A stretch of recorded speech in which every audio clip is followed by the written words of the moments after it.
হরে কৃষ্ণ। তো আজকে আমরা মহাপ্রসাদ মাহাত্ম্য সেই সম্বন্ধে আলোচনা করব। তো বিভিন্ন শাস্ত্রে মহাপ্রসাদের অনেক মাহাত্ম্য বর্ণিত রয়েছে। স্কন্দ পুরাণে ব্রহ্মাজি নারদমুনিকে বলছেন, শত অষ্টমের যজ্ঞের যে ফল, ভগবত প্রসাদ গ্রহণে সেই ফল প্রাপ্ত হওয়া যায়।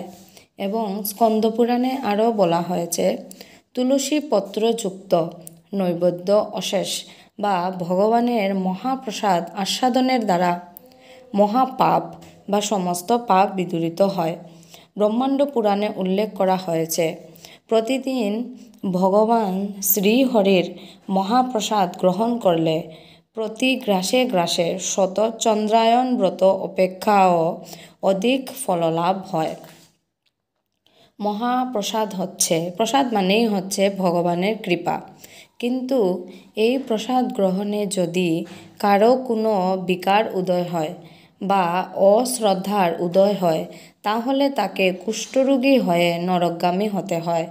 এবং মহাপ্রসাদ গ্রহণের মাহাত্ম্য ভগবান স্পষ্ট করে উল্লেখ করেছেন ভগবদ্গীতার 3 অধ্যায়ের 13 শ্লোকে।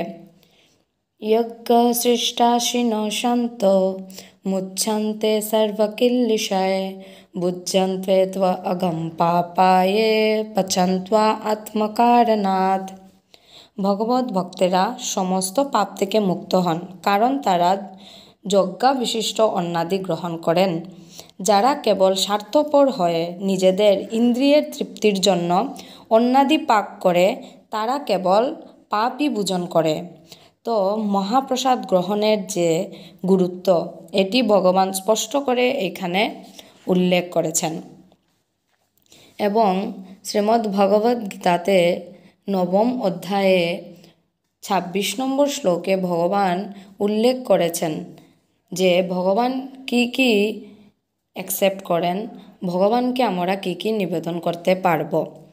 তো ভগবান অ্যাকসেপ্ট করেন, পত্রম পুষ্পম ফলম ত্বয়ম ইয়ো মে ভক্তা প্রয়চ্ছতি তদাহং ভক্ত্যপহৃতম অশ্নামি প্রয়তাত্মনঃ। যে বিশুদ্ধ চিত্ত নিষ্কাম ভক্ত ভক্তি সহকারে আমাকে পত্র, পুষ্প, ফল ও জল অর্পণ করেন, আমি তার সেই ভক্তিপ্লুত উপহার প্রীতি সহকারে গ্রহণ করি। তো আমরা যখন ভক্তি সহকারে ভগবানকে পত্র, পুষ্প, ফল, জল, অন্ন নিবেদন করব এবং এই মহাপ্রসাদ গ্রহণ করব, তাহলে ভগবান সন্তুষ্ট হবেন এবং আমরা সর্বপাপ থেকে মুক্ত হতে পারব। তো আজকে আমরা মহাপ্রসাদের মাহাত্ম্য আলোচনা করলাম, তো জানতে পারলাম। তো আজকের জন্য ভিডিওটি এখানেই শেষ করছি। আপনারা সবসময় সাথে থাকবেন। হরে কৃষ্ণ। মহাপ্রসাদ কি জয়। নিতাই গৌর প্রেমানন্দে। হরি হরি বল।